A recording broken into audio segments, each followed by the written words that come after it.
হরে কৃষ্ণা। তো আরেকটা নতুন ব্লগ নিয়ে এসে পড়েছি আমার ইউটিউব চ্যানেল দ্য ডিভোটি বয়ের মধ্যে।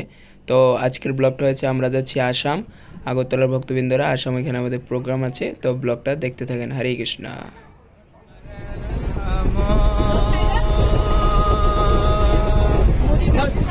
রাম রাম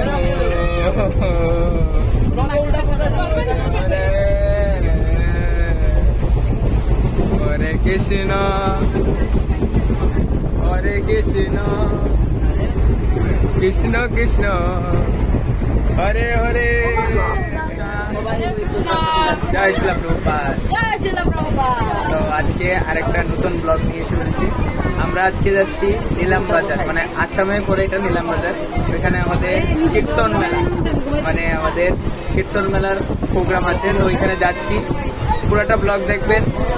ব্লগটা ভালো লাগলে বেশি বেশি করে শেয়ার করবেন, আর যারা চ্যানেলটি সাবস্ক্রাইব করেনি সাবস্ক্রাইব করে দেবেন। হরে কৃষ্ণ। জয় শিলা প্রভুপাদ। কৃষ্ণ হরে কৃষ্ণ কৃষ্ণ কৃষ্ণ হরে হরে হরে রাম হরে রাম রাম রাম। তো এখন আমরা আগরতলার থেকে নিলাম বাজার এসে পড়েছি। তো আমরা নিলাম বাজার নেমে গেছি। তো আমরা এখন যেখানে আমাদের প্রোগ্রাম, তো ওইখানে যাচ্ছি। আমরা এখন গাড়িতে আছি, গাড়িতে করে আমরা সব ভক্তবৃন্দরা আমরা যেখানে প্রোগ্রাম হবে, যে প্রভুর বাড়িতে, ওইখানে আমরা এখন যাচ্ছি, অন রোডে আছে। তো ব্লগটা বেশি বেশি করে শেয়ার করবেন, ভালো লাগলে লাইক করবেন, আর কীরকম লাগছে ব্লগটা একটা কমেন্টও করে দেবেন। হরে কৃষ্ণা।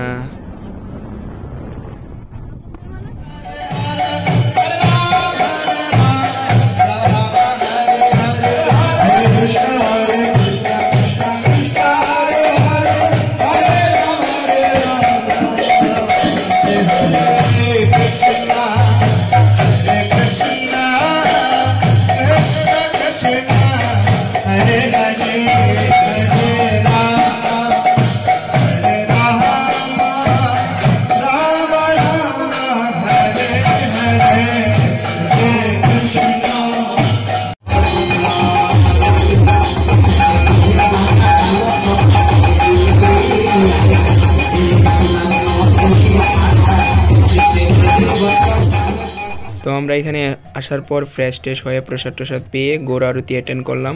গৌর আরতির পর এরপরে আমরা এখানে সব ইউথ ভক্তরা মিলে এখানে কীর্তন করছিল, সবাই প্র্যাকটিস করছিল। কেন পরের দিন কীর্তনের প্রোগ্রাম ছিল, কীর্তন মেলা ছিল।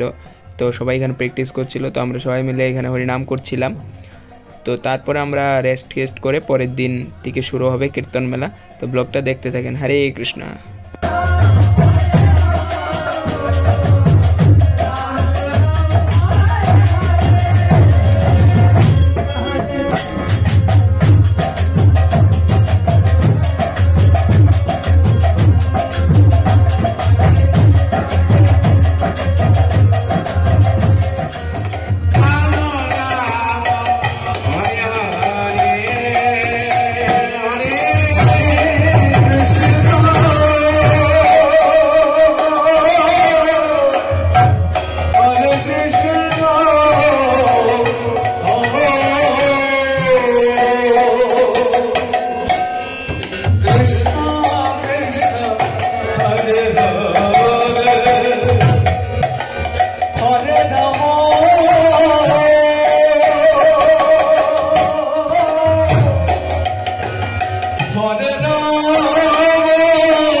তো আমরা মঙ্গল আরতি এখানে শেষ করার পর, মঙ্গল আরতি শেষ করে আমরা তারপরে এখানে এসেছি জব করতে। এটা একটা খুব ভালো জায়গা, খুব একটা সুন্দর জায়গা ছিল এখানে। তো আমরা ওইখানে জব করতে এসেছি। আমরা সবাই এখানে বসে আমরা জব করলাম। জব টপ শেষ করে এখন আমরা আবার প্রভুর বাড়িতে যাচ্ছি, যেখানে প্রোগ্রাম হচ্ছে। তো অলরেডি শুরু হয়ে গেছে কীর্তন সকাল থেকে। তো আমরা ওইখানে যাচ্ছি। তো এখানে আসার পর তারপরে দেখলাম গৌরনিতাইয়ের দর্শন আরতি। তো গৌরনিতাই দর্শন করলাম। তো আপনারা দেখতে পাচ্ছেন গৌরনিতাই এত সুন্দর লাগছে। এটা শিলচর মন্দিরের গৌরনিতাই এখানে এসেছে। তো খুব সুন্দর লাগছে। তো তারপরে দর্শন করার পর তারপরে আমরা যাব, গিয়ে প্রসাদ পাবো, তারপরে আমাদের কীর্তন শুরু হবে। হরে কৃষ্ণ। তো গৌরনীতে দর্শন করার পর তারপর একটু ছাদে আসলাম মৃদঙ্গটাকে একটু রৌদ্রে দিতে। তো মৃদঙ্গটা রৌদ্রে দিয়ে তো আমি এখানে ছাদের উপর থেকে দেখছিলাম, খুব সুন্দর ভিউ দেখা যাচ্ছিল ছাদের উপর থেকে। এখানে চারিদিকে গাছপালা ছিল, তারপরে ক্ষেত, খুব সুন্দর লাগছিল। তো এইখান থেকে আমি দেখছিলাম আর কিছু একটু রেস্ট করছিলাম ছাদের উপর থেকে। তো এখন যাব প্রসাদ পেতে।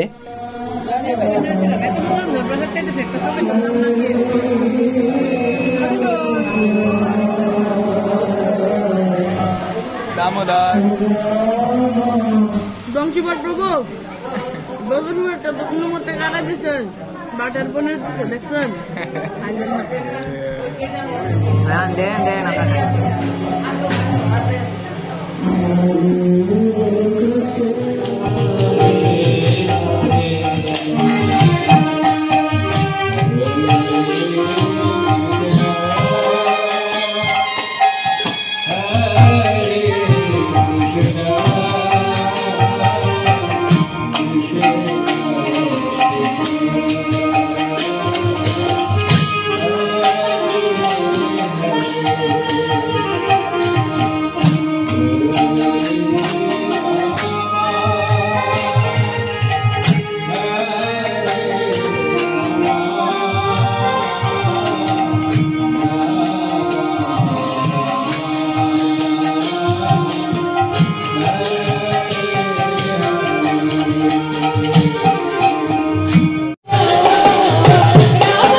আজকের ব্লগটা এতটুকুই নীলামবাজারের কীর্তন মেলার আসামের। তো আমরা এখন কীর্তন শেষ করে আমরা পরের দিন চলে যাচ্ছি আবার ব্যাক আমাদের আগরতলা। তো আমরা আগরতলার ভক্তবৃন্দরা প্লাস এখানে আরও ধর্মনগর, পালাটানা, ভক্তবৃন্দরও ছিল। তো আমরা এখন ট্রেন দিয়ে আবার আগরতলাতে এসে পড়বো। তো ব্লগটা ভালো লাগলে লাইক করে দেবেন আর বেশি বেশি করে শেয়ার করবেন। এরকম ব্লগ দেখতে হলে চ্যানেলকে সাবস্ক্রাইব করবেন দ্য ডিভোটি বয়কে। হরে কৃষ্ণ।